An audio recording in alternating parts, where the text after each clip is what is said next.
वो एना के लिए ब्रेकफास्ट बनाती है तो उसमें अपना थोड़ा सा खून भी मिला देती है। एना को ब्रेकफास्ट बहुत ही ज्यादा टेस्टी लगता है। क्लारा दरअसल उसे अपने तरीकों से चेक कर रही होती है। क्लारा उसे बताती है कि तुम्हें रात को नींद में चलने की आदत है। ये सुनकर एना बहुत ज्यादा घबरा जाती है और क्लारा उसे रिलैक्स करते हुए कहती है कि ऐसा तुम सिर्फ फुल मून की नाइट को ही करती हो, प्रेगनेंसी में ऐसा होना बहुत आम बात है। एना भी उसकी बात से कन्विंस हो जाती है और अब जब रात को एना सोती है तो क्लारा उसके बेड के चारों तरफ व्हाइट कलर का पाउडर डाल देती है ताकि अगर रात को एना नींद में चले तो उसके पैरों में पाउडर लग जाए और सुबह उसे पता चल जाए कि रात को एना नींद में चली थी या नहीं। पर अगली सुबह जब वो उसके रूम में आती है तो देखती है कि एना के पैरों में पाउडर नहीं लगा, यानी कि वो रात को नींद में नहीं चली। एना क्लारा को बताती है कि मेरा एक बॉयफ्रेंड था, लेकिन एक बार मैं अपने दोस्तों के साथ छुट्टियों पर गई थी जहाँ पर मुझे एक आदमी मिला था जो कि बहुत ही अजीब था। जल्दी मेरी उससे दोस्ती हो गई। हम दोनों के दोनों माउंटेन्स पर घूमने गए जहाँ पर हम दोनों एक दूसरे के फिजिकली बहुत ज्यादा क्लोज हो गए और जब मेरी आंख खुली तो मेरे पास एक गन थी और झाड़ियों में मुझे चमकती हुई आंखें दिखी। मुझे कुछ समझ नहीं आया कि ये क्या है।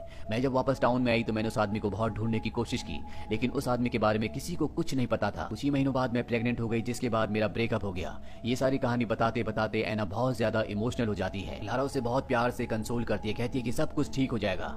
एक महीना और बीत जाता है और फुल मून की नाइट आती है। एना को पेट में बहुत ज्यादा दर्द होना शुरू हो जाता है। क्लारा समझ जाती है कि अब उसकी डिलीवरी होने वाली है। वो डॉक्टर को कॉल करती है, लेकिन तब तक बहुत ज्यादा देर हो चुकी होती है। एना के पेट में उसके बच्चे को दिखाया जाता है जो खुद ही बाहर आने की कोशिश कर रहा होता है और वो खुद बाहर आ जाता है, जिससे एना की मृत्यु हो जाती है।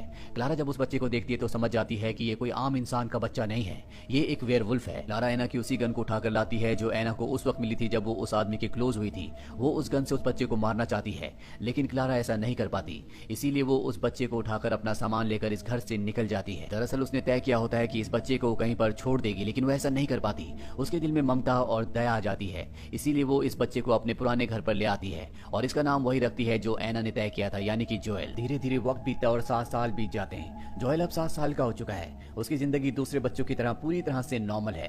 वो उनके साथ खेलता है, स्कूल जाता है, वो सब काम करता है जो आम बच्चे करते हैं और ना ही कभी क्लारा ने जोएल को उसकी असलियत के बारे में बताया होता है। लेकिन जब भी फुल मून की नाइट होती है, यानी कि पूर्णिमा की रात होती है, उस रात को क्लारा जोएल को जंजीरों से बांध देती है और अगली सुबह हमें दिखाया जाता है कि जोएल के पूरे शरीर में बाल होते हैं, उसके नाखून बढ़ चुके होते हैं। दरअसल हर फुल मून नाइट को वो एक वेयरवुल्फ में बदल जाता है। क्लारा ने ये सच दुनिया से छुपाया होता है। साथ ही उसने जोएल को हमेशा वेजिटेरियन खाना खिलाया होता है। उसने कभी भी उसे नॉन वेज नहीं खिलाया होता ताकि जोएल को मांस और खून के टेस्ट के बारे में कभी कुछ पता ना चले। जोएल की स्कूल की छुट्टियां हो जाती है। क्लारा जब काम पर जाती है तो जोएल को अपनी मॉम के घर छोड़ देती है। जहाँ क्लारा की मॉम देखती है कि जोएल बहुत ज्यादा कमजोर लग रहा है। उसे पता होता है कि वो हमेशा वेजिटेरियन खाता है, इसीलिए क्लारा की मॉम जोएल के लिए नॉन वेज बनाती है ताकि उसे खाकर उसके शरीर में ताकत आए। और जब वो जोएल को नॉन वेज देती है तो वो उसे बहुत चाव से खाता है। क्लारा जब शाम को घर आती है तो देखती है कि जोएल के हाथ में एक फोटो है जो कि एना और क्लारा की होती है। जोएल उससे पूछता है कि कौन है। हालांकि उसने कभी भी उसे एना के बारे में नहीं बताया था। उसने जोएल से कहा था कि वो उसे रास्ते में मिला था, लेकिन अब वो जोएल को सच बता देती है क्योंकि वो बहुत ज्यादा अग्रेसिवली बिहेव कर रहा होता है। वो कहती है कि ये तुम्हारी मॉम है, जब तुम पैदा हुए तभी इनकी मृत्यु हो गई थी। जोएल कहता है कि तुमने मुझे इसके बारे में कभी क्यों नहीं बताया, और वो क्लारा के साथ अग्रेसिवली बिहेव करना शुरू कर देता है। क्लारा गुस्से में उसे उसी के रूम में बंद कर देती है, लेकिन अब जोएल ने उसे जख्मी भी कर दिया है। क्लारा को कुछ समझ नहीं आता कि वो इतना अग्रेसिव क्यों हो गया है, इसीलिए वो अपनी मॉम के पास जाती है। उसकी मॉम बताती है कि मैंने उसे खाने में नॉनवेज दिया था और क्लारा को समझ में आ जाता है कि नॉनवेज खाने की वजह से वो इतना ज्यादा अग्रेसिव हो चुका है। आज भी फुल मून की नाइट होती है।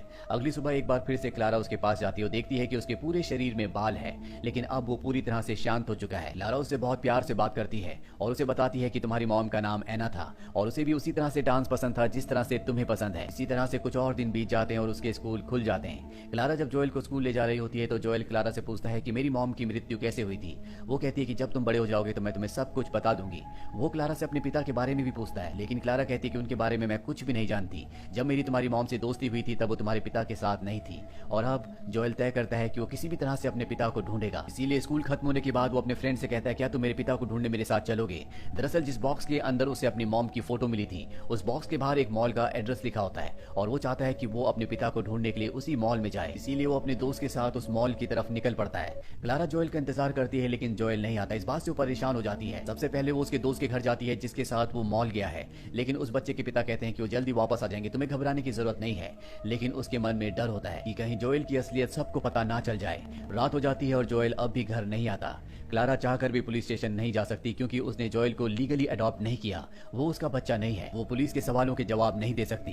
वहीं जोएल और उसके दोस्त को दिखाया जाता है जो दोनों मॉल में घूम रहे होते हैं और अब मॉल बंद होने वाला है। सिक्योरिटी सबको मॉल से निकलने के लिए कहता है, लेकिन जोएल अपने दोस्तों के साथ वहीं कपड़ों के पीछे छुप जाता है और जब मॉल बंद हो जाता है तो आसमान में हमें चांद को दिखाया जाता है। आज भी फुल मून नाइट होती है और जब चांद पूरी तरह से निकल जाता है तो जोएल एक वेयरवुल्फ में बदलना शुरू हो जाता है, जो देखकर उसका दोस्त डर जाता है और वहां से भागना शुरू कर देता है। लेकिन जोएल जल्दी पूरी तरह से वुल्फ बनकर उसका पीछा करता है। हालांकि उसका दोस्त लिफ्ट से नीचे जाने की कोशिश करता है, लेकिन तब तक जोएल वहां पर पहुंच जाता है, जो कि अब एक वुल्फ है, और वो अपने दोस्त को मार देता है। इसे मारने के बाद वो वापस अपने घर आ जाता है, लेकिन क्लारा की मॉम उसका वो रूप देखकर डर जाती है। वो क्लारा से कहती है कि हमें चर्च के फादर को बुलाना होगा, इस पर बुरी आत्माओं का साया है। क्लारा कहती है कि ऐसा कुछ नहीं है, ये एक वेयरवुल्फ है, और वो अपनी मॉम को ऐसा करने से रोक लेती है। क्लारा समझ जाती है कि अब उसे शहर को छोड़कर जाना होगा। वो तय करती है कि वो जोएल को लेकर इस शहर से निकल जाएगी। दरअसल बचपन से उसने जोएल को एक माँ की तरह पाला है, वो उसे अपना बेटा समझती है और वो नहीं चाहती कि उसे किसी भी तरह से कोई भी नुकसान पहुंचे। सुबह होने के बाद जोएल को कुछ भी याद नहीं होता कि रात को उसने क्या किया। क्लारा जोएल से पूछती है कि तुम कहाँ गए थे।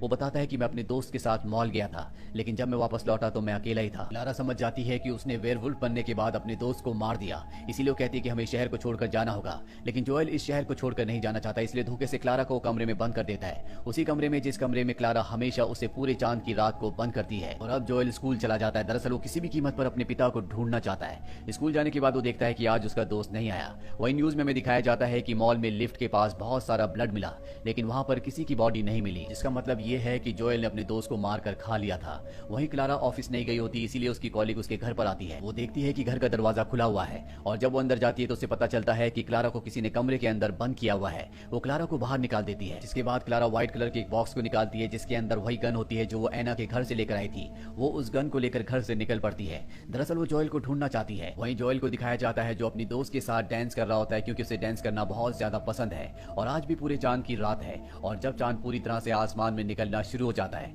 तो जोएल एक बार फिर से वेयरवुल्फ में बदलने लगता है, और अब उसे एहसास हो जाता है कि असल में वो क्या है। वो अपनी दोस्त को वहां से भागने के लिए कहता है, लेकिन इससे पहले कि वो वहां से जाती, यहाँ पर जोएल पूरी तरह से वुल्फ बन जाता है। वो अपनी दोस्त पर अटैक करने वाला होता है कि वहां पर क्लारा आकर उसके पैर पर गोली चला देती है, जिससे वो जख्मी हो जाता है। और इसके बाद क्लारा उसे उठाकर अपने घर ले आती है, जहां पर सबसे पहले वो उसके हाथों को जंजीरों से बांध देती है, और इसके बाद उसके पैर पर जो गोली लगी होती है वो उस गोली को निकाल देती है।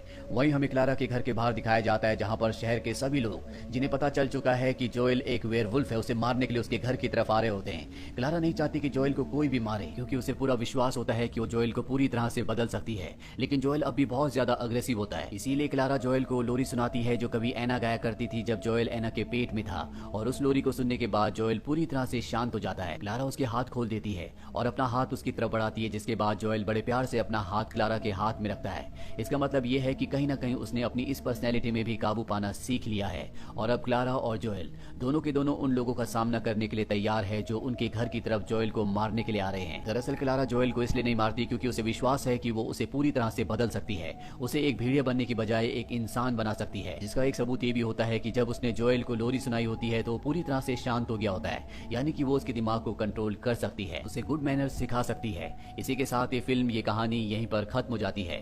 ये एक पोर्चुगीज फिल्म थी जो कि सन 2017 में रिलीज हुई थी।